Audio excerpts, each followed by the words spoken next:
물된 동산 축복을 향하여. 이 시간에는 물된 동산 선교회 조병선 목사님의 말씀입니다.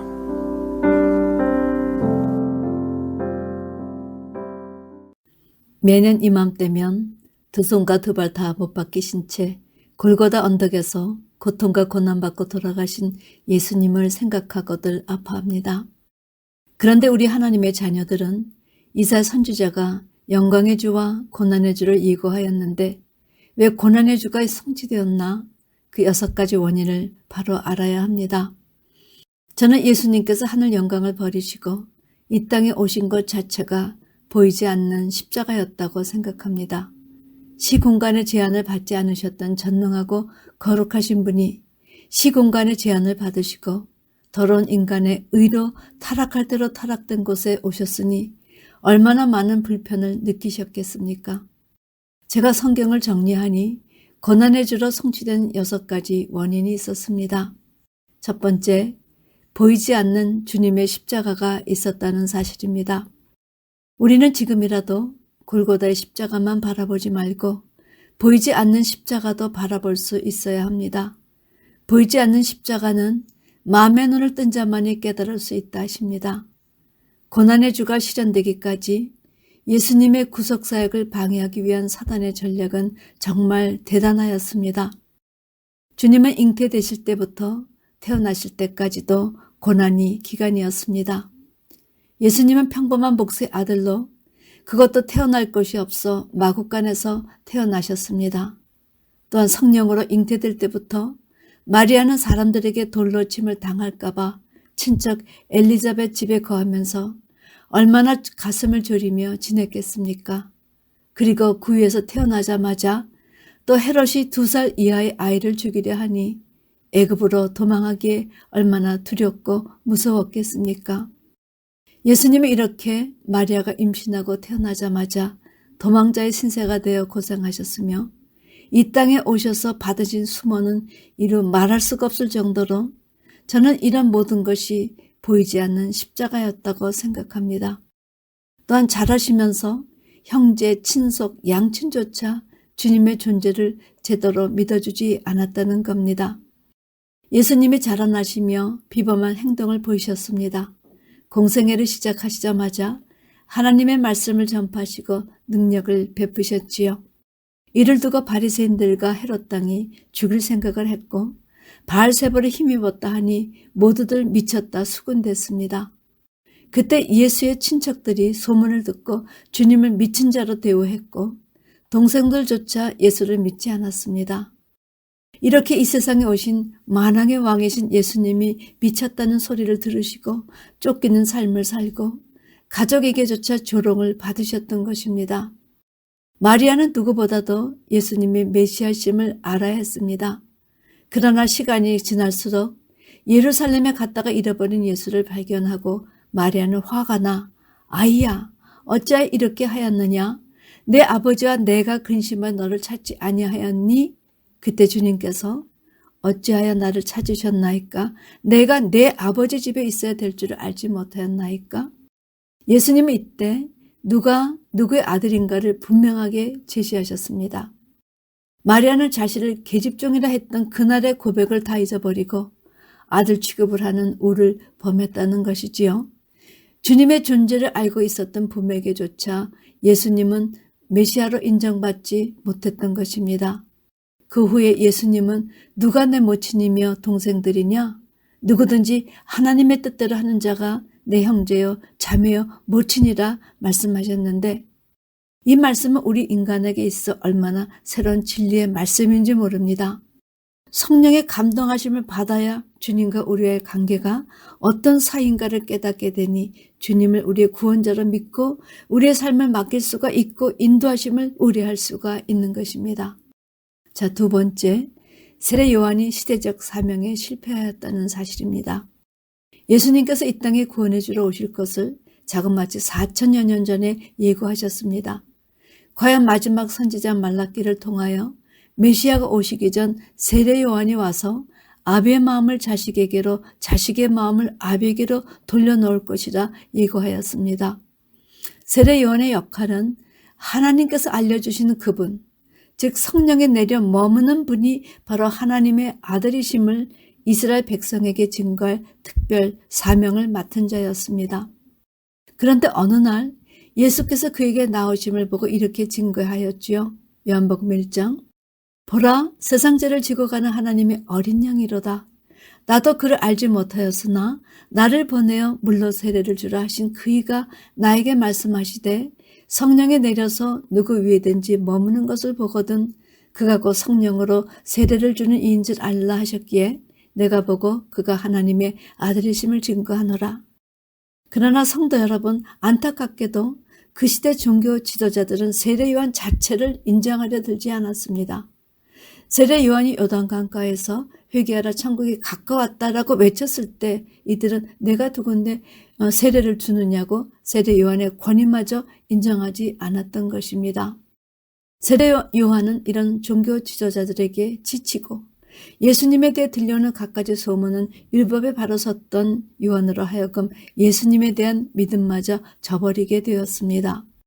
또한 헤롯이 개수인 헤로디아와 연문이 있는 사건에 옳지 않다 이렇게 정죄해서 옥에 갇혔고 결국은 헤로디아와 그의 딸의 간교로 인해 목이 잘린 채 안개처럼 사라졌던 것입니다.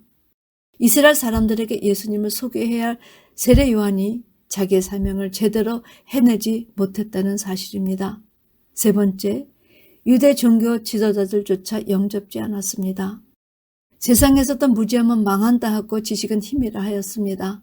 그런데 아담서부터 인생이 하나님의 말씀을 순종치 않았고 예수님 시대의 종교 지도자들이 예수님을 인정치 않아 이 세상에 오신 주님이 십자가의 인생이 되셨던 것입니다. 사도 바울이 고린도전서 2장 8절에서 이 지혜는 이 세대의 가난이 하나도 알지 못하였나니 만일 알았다면 영광의 주를 십자가에 못 박지 아니하였으리라 이런 독백을 남겼습니다. 4000여 년 예수에 대한 증거한 내용을 그 시대의 관원이 제대로 알지 못하는 우리를 범했다는 사실입니다. 다른 사람들은 몰라도 그 시대 종교 지도자들만큼은 예수님을 알고 영접하고 백성들에게 밝히 증거해야 했습니다. 주님께서 종교 지도자들에게 너희가 성경에서 영생을 얻는 줄 생각하고 성경을 상고하거니와 이 성경이 곧 내게 대하여 증거하는 것이로다. 이렇게 한마디 하신 것은 성경은 보되 그 성경이 증거하는 그 예수는 몰라본다고 분노하신 것입니다. 이들 종교 지도자들은 예수님께서 사역하시는 그 일로 놀라 백성들이 여러 가지로 추측을 해도 현장에 나오지 않고 하속들만 보냈습니다. 그들은 기득권을 빼앗길까 봐 노심초사했고 예수님의 교훈의 말씀을 듣고 놀라워하는 백성들에게 너희도 미혹되느냐 이렇게 비방까지 했다는 것입니다. 성도 여러분, 이들의 마음이 너무 민망하고 무섭고 무지하다 생각지 않으신지요? 이렇게 이스라엘 종교 지도자들과 백성들이 예수님을 바로 알아주지 않고 믿어주지 않으니 영광의 주가 고난의 주로 임하게 된 것입니다.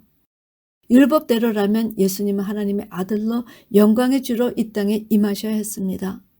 주님은 사도 바울이 한탄하며 선포한 대로 그 세대의 관원이 하나도 알지 못하였나니 만일 알았다면 영광의 주를 십자가에 못 박지 아니하였으리라 말씀대로 결국은 저 무지한 사람들이 이 세상에 그리스도 예수로 오신 분을 죽여버렸다는 사실입니다. 이처럼 성경을 달달 외우고 지도하였던 관원조차도 예수님을 바로 알지 못해 도리어 신성 모독죄라는 명목으로 저주의 십자가를 지게 하신 것이지요. 더욱 안타까운 것은 그들은 예수님의 기사 이적조차도 믿지 않았다는 것입니다. 분명 눈과 귀가 있어 보았고 들었을 텐데 그들은 외면하고 믿으려 하지 않았던 것입니다. 그 옛날 광야 시절 아침이면 하늘에서 만나가 내려 그들의 배고픔을 해결해 주셨듯이 예수님이 가시는 곳이면 그 어디서나 문제가 해결되는 역사가 일어났습니다. 주님은 아침부터 종일토록 이것저것을 찾아다니시며 날 때부터 소경된 자, 38년 된 병자, 벙어리, 귀머거리, 안진뱅이, 문둥병 환자들을 모두를 고쳐주셨습니다. 왜냐하면 이사 선지자가 35장에서 너희 하나님이 오사 보수하시며 보복하여 주실 것이라 그가 오사 너희를 구하시리라 하라. 그때 소경의 눈이 밝을 것이며 귀머거리 귀가 열릴 것이며 그때 저는 자는 사슴같이 뛸 것이며 벙어리 혀는 노래하리니 이는 광야에서 물이 솟겠고 사막에서 시내가 흐를 것입니다. 그런데 성도 여러분, 그런 광경을 본 종교 지도자들과 이스라엘 백성들의 반응은 어떠하였습니까? 그들은 율법의 안경을 쓰고 안식일을 범한다고 예수님을 정죄하고 미워했을 뿐만 아니라 붕괴까지 하며 신성 모독죄로 주님을 죽이려 했습니다. 이럴 때 지각이 있는 분들이라면 잘 알지 못하는 것에 나서지 않고 성령님께 먼저 지혜를 구하여 참 목자와 거짓 목자를 구별할 수 있게 해달라고 기도해야 합니다. 권위는 세운다고 세워지는 것이 아니요. 권위는 본인이 세우는 것이 아니라 주위에서 인정해야 권위로 나타나는 것입니다. 그 당시 주님은 종교 지도자들에게 인정받지 못하셨기에 상황상 이런 내용들은 주님에게 아주 무거운 보이지 않는 십자가였다고 생각을 합니다. 네 번째, 예수님이 택하신 12제자조차 아니 70문도들도 믿지 않았다는 것입니다. 저들은 예수님께로부터 전도를 훈련받아 귀신을 쫓아내고 기뻐 돌아와 간증하였던 사람들이었습니다. 그러나 예수님께서 피와 살에 대해 제시하시니 그 의미를 알지 못해 어렵도다 이렇게 떠나들 버렸습니다. 이때 12제자를 향해 너희도 떠나려느냐 하시는 예수님의 질문에 영생의 말씀이 계시오매 우리가 누구로 가오리까? 베드로가 고백하여 주님의 칭찬을 받았지만 그것도 잠시 진정 주께서 십자가를 지실 때는 모두들 다 도망가 버렸다는 것입니다. 주는 그리스도시여 살아계신 하나님의 아들이십니다 라는 고백들은 하였지만 막상 자신들에게 해가 맺힐 것 같은 위기의식 앞에서 다들 주랭랑을 쳤던 것입니다.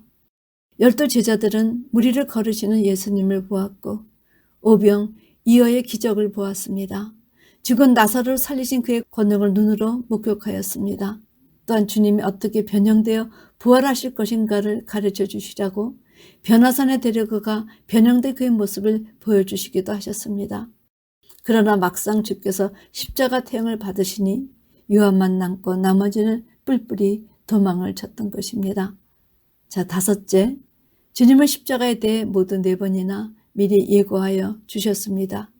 첫 번째는 주님은 가이사랴 빌립보 지방에서 베드로의 신앙 고백이 있은 직후에 예루살렘에 올라가셨을 때 장로들과 대제사장들, 서기관들로부터 고난을 받고 죽임을 당해 제3일에 살아날 것을 처음 제자들에게 밝혀주셨지요.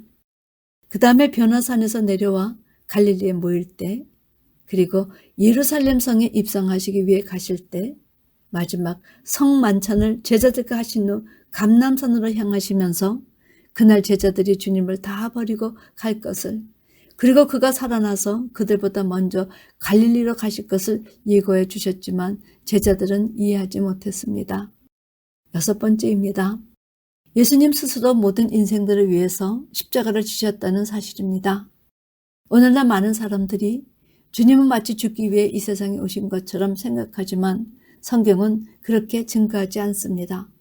고난의 주와 영광의 주가 함께 예고되어 있었고 새 제자들마저 아직은 주님이 잔이 되어 드리지 못하였기에 죽어 부활이라도 성취시키려 십자가를 스스로 선택하셨던 것입니다.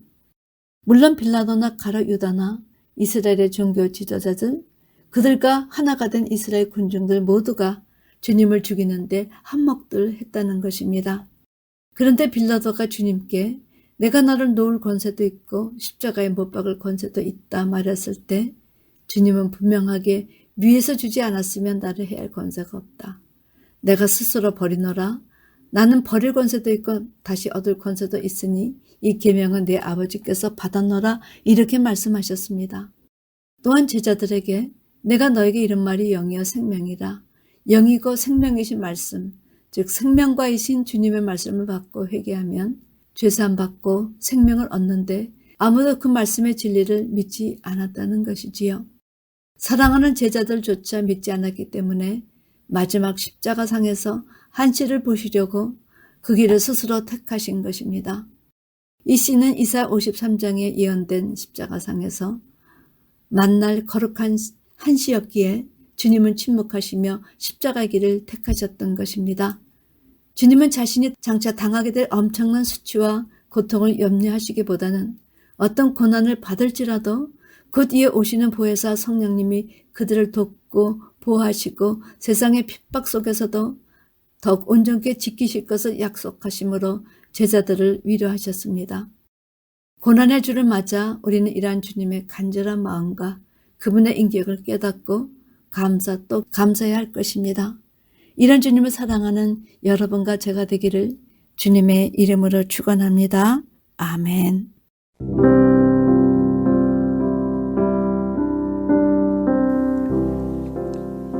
물된 동산 축복을 향하여. 지금까지 물된 동산 선교회 조병선 목사님의 말씀이었습니다. 물된 동산 선교회는 540 앨런데일 드라이브 212호 윌링에 위치해 있으며 상담 문의는 전화 847-341-0330 341-0330번으로 연락 주시기 바랍니다.